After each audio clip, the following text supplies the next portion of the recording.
Salam, selamat pagi, salam damai sejahtera bagi kita semua.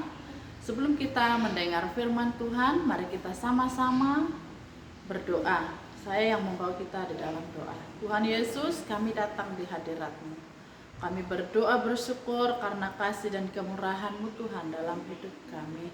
Dan saat ini Tuhan, kami bersyukur ada waktu untuk kami mendengar firman-Mu. Mari Tuhan Engkau urapi hamba-Mu sehingga apa yang keluar dari bibir mulut hamba-Mu Tuhan boleh menjadi berkat bagi setiap orang. Terpuji nama Tuhan. Waktu pemberitaan firman Tuhan kami serahkan hanya di dalam nama Tuhan Yesus. Haleluya. Amin. Saudara yang membawa Alkitabnya, mari sama-sama kita membuka firman Tuhan dari 1 Petrus pasal 4 ayatnya yang ke-17. 1 Petrus pasal 4 ayat 17, firman Tuhan berkata demikian. Karena sekedar telah tiba saatnya penghakiman dimulai, dan pada rumah Allah sendiri yang harus pertama-tama dihakimi. Dan jika penghakiman itu dimulai pada kita, bagaimanakah kesudahannya dengan mereka yang tidak percaya pada Injil Allah? Amin. Demikian pembacaan firman Tuhan. Dari pembacaan firman Tuhan ini saudara, saya rindu membawa kita belajar satu judul firman Tuhan, yaitu penghakiman orang benar. Penghakiman orang benar.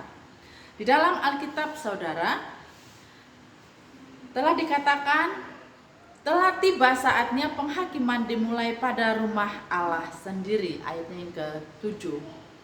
Jadi firman Tuhan menegaskan bahwa penghakiman dari Tuhan sudah dan sedang terjadi tanpa terkecuali kepada gereja-gereja di dunia ini. Saudara, sudah dan sedang terjadi tanpa terkecuali ini artinya semua orang akan mendapatkan penghakiman dari Allah. Karena semua orang percaya akan menghadap kursi takhta pengadilan Kristus. Di dalam firman Tuhan 2 Korintus pasal 14 ayat 10 di sana mengatakan bahwa tujuannya adalah menguji semua orang-orang yang percaya apakah kita layak menerima pahala yang Tuhan sediakan itu ataupun tidak. Sebab itu Rasul Petrus mengingatkan saya dan saudara agar setiap orang percaya hidup di dalam ketundukan dan kesetiaan iman sampai akhir petualangan hidupnya di dunia ini, melakukan tanggung jawab pelayanan dan menggunakan talenta yang Tuhan telah sediakan ataupun Tuhan telah berikan dengan baik dan benar untuk kemuliaan Allah. Saudaraku yang kekasih, natur penghukuman ataupun natur penghakiman terhadap orang-orang percaya oleh Yesus Kristus akan berlangsung dengan adil dan benar, kata firman Tuhan. Karena setiap orang yang memberi pertanggungjawaban dirinya sendiri kepada Allah, supaya setiap orang memperoleh apa? Yaitu memperoleh pahala yang daripada Allah. Apa yang patut diterimanya sendiri saudara. Jadi sesuai dengan yang dilakukannya baik ataupun jahat, suatu saat kita akan mendapat pengadilan dari Allah. Saudaraku yang kekasih di dalam Tuhan Yesus, hidup di dunia ini bagi orang-orang yang percaya untuk mengejar upah yang disediakan oleh Allah dalam kehidupan kita yang bersifat pribadi dan kekal, selain mereka mendapatkan keselamatan dan kasih karunia dari Allah. Orang-orang percaya harus menebarkan kebajikan hidup dan menjadi saksi bagi dunia ini sehingga berbuah Kristus. Jadi supaya semua pada saat berhadapan dengan Kristus saudara tidak mendatangkan kekecewaan, tetapi menerima penghargaan atas jerih lelah kita selagi kita masih hidup di dalam dunia ini. Saudaraku yang kekasih di dalam Tuhan Yesus Kristus, penghakiman saat berhadapan dengan pengadilan Kristus mencakup beberapa hal. Dalam hal ini kita belajar yang pertama, penghakiman pada saat berhadapan dengan pengadilan Kristus mencakup beberapa hal. Setidaknya ada 3 hal. Yang pertama yaitu pikiran.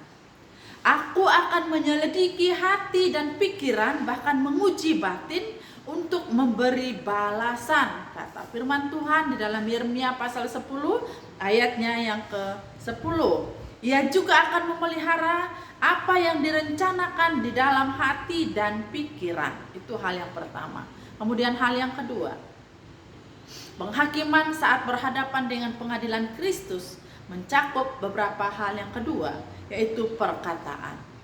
Saudaraku, setiap perkataan yang sia-sia, yang tidak mendatangkan berkat, yang diucapkan orang harus dipertanggungjawabkan di hadapan Tuhan pada hari penghakiman. Kata firman Tuhan di dalam Matius pasal 12 ayat 35 sampai ayat yang ke-36.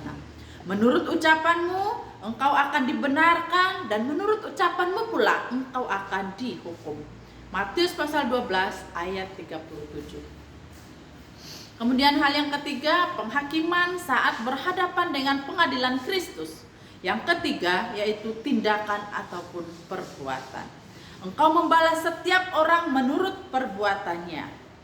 Mazmur 62 ayat 13. Ia akan membalas setiap orang menurut perbuatannya masing-masing, saudara. Itu sudah jelas di dalam firman Tuhan, sudah dikatakan. Oleh sebab itu, saudaraku yang kekasih di dalam Tuhan Yesus Kristus, di dalam Matius pasal 16 ayat 27 juga mengatakan, ia akan membalas setiap orang menurut perbuatannya. Nah, kalau ia telah berbuat sesuatu yang baik, ia akan menerima balasan dari Tuhan. Nah, di dalam Kolose pasal 13 ayat yang ke-7. Oleh sebab itu, saudara, hasil dari penghakiman yaitu berkat, bahwa mereka akan bercahaya seperti matahari. Hasil dari penghakiman juga adalah mahkota yang baik bagi mereka yang pantas menerimanya. Hasil dari penghakiman yang selanjutnya, bahwa kehidupan kekal bagi semua orang percaya. Dia akan menerima kehidupan yang kekal. Kemudian hasil dari penghakiman itu sendiri adalah kemuliaan dan kehormatan yang setia sampai mati. Dia juga akan mendapat pujian, yaitu bagi yang bertahan dalam penderitaan. Hasil dari penghakiman juga adalah pahala atau upah. Jadi saudaraku yang kekasih, jika terbakar, maka akan menderita kerugian besar bagi mereka pelayanannya yang tidak diuji ataupun yang tidak tahan uji. Oleh sebab itu, saudaraku yang kekasih, lakukanlah semuanya itu untuk kemuliaan Allah. Dan segala sesuatu yang kita lakukan dengan perkataan, perbuatan kita, lakukanlah semuanya itu di dalam nama Tuhan Yesus. Oleh sebab itu, saudara, biarlah kebenaran firman Tuhan pada siang hari ini ataupun pada pagi hari ini boleh memberkati kehidupan kita. Kita berdoa. Tuhan Yesus, terima kasih untuk kebenaran firman-Mu. Biarlah kebenaran firman Tuhan pada saat pagi hari ini boleh memberkati kehidupan kami, untuk kami senantiasa memuliakan nama Tuhan Yesus. Terima kasih Tuhan, kami mengucap syukur untuk firman-Mu. Haleluya. Amin.